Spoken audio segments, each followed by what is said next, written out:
Welcome to a beautiful spring day at Runtingthorpe in Leicestershire, and this is the Zenos E10 S, which is what? Well, it is a new sports car from Norfolk in the east of England. There's another manufacturer you might know from Norfolk in the east of England called Lotus. And not unlike the Elise, this is a mid-engine, two-seat roadster. What I've got is like an aluminium backbone through the middle here, but the rest of the top is made of recycled carbon fibre, a material which is a tenth of the price of real carbon fibre, but 70% of the stiffness, so it's a pretty nice thing to make a low-volume sports car from. Elsewhere mechanically, what you might be able to hear fizzing and whizzing and banging behind me is a Ford 2-litre EcoBoost turbocharged motor. Here it makes 250 horsepower. There's also a 200 brake version, which is £5 cheaper. Either way, the Zenos is pretty good value. It's 30 grand, just under 30 grand in this S form, plus some sort of on-the-road costs of 500-600 quid. There is a market for a car like this, unlike some of the ridiculous several hundred grand supercars that people come up with in their head and realise they're the only people who want to buy one.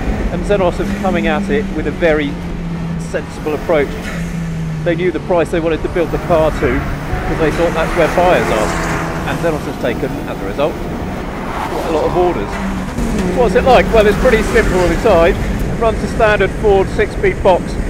It's not a bad shift, apart from being slightly higher and longer throw. Driving position is good.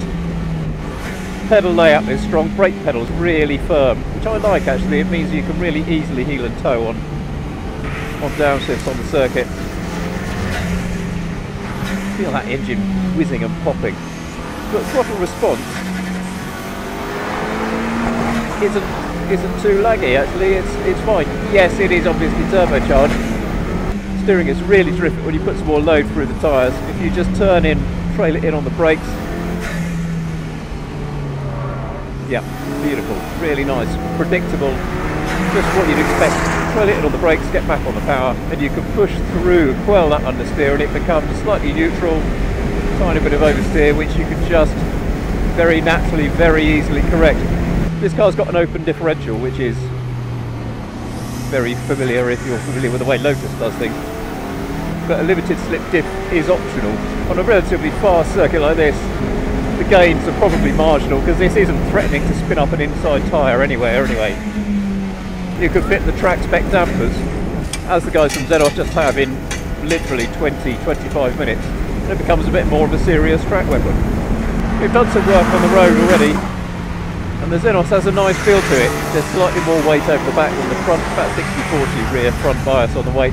Body control is tight without there being horrible harshness and firmness and kickback. Feels not unlike, in some ways, a Lotus Elise, and I mean that as a compliment. It's a really appealing road car. But there are other cars in this market, and one of them is driving around the circuit at the same time as us. That's a Caterham Seven. So what we'll do, jump in the Seven, and I'll tell you what that's like. Okay, this is a Caterham Seven 360. A 360 refers to the power to weight ratio. Because the 7 is much lighter than the Zenos, it weighs 550 kilos. What I can tell you is we've got a 180 horsepower engine in here. It's a Ford 2-litre again, but here it's naturally aspirated, which means you have to work it quite hard, but it's got a beautiful sweet MX-5 5-speed gearbox, so it's very, very rewarding to push through to the red line. So what's the rest of the 7 like? Well, for a start, I can say it's very windy. You can probably see this old 50s style windscreen, so it's much draftier. The wind really whips around, gets in your face, and it's so snug in here, which is a result of the fact this car was designed so long ago. It was designed as a race car, and it's really narrow, really compact, really short, and actually that makes it incredibly agile. It is so immediate. I've got to say there probably is no more immediate sports car than this. And even though it's about 70 horsepower down on the Zenos, if you're prepared to work that engine, I reckon they're about the same speed. It steers absolutely beautifully. It's so, oh god, it is so immediate, so connected. It steers more quickly than the Zenos, but there is, as a result of its slightly harsher suspension and when it out on the road, We tried them both, and there is more kickback. It is a harder, firmer ride in here.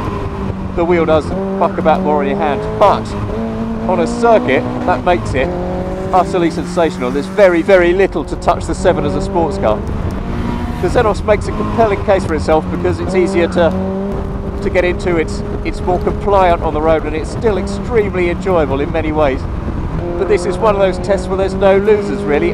I would have a 7, but I suspect if I had both of them, I'd end up driving the Zenos more day to day than I would the Caterham. It's just one of those times where there is no bad car, there is no loser. Either of these is a sensational car, and I think you'll love it.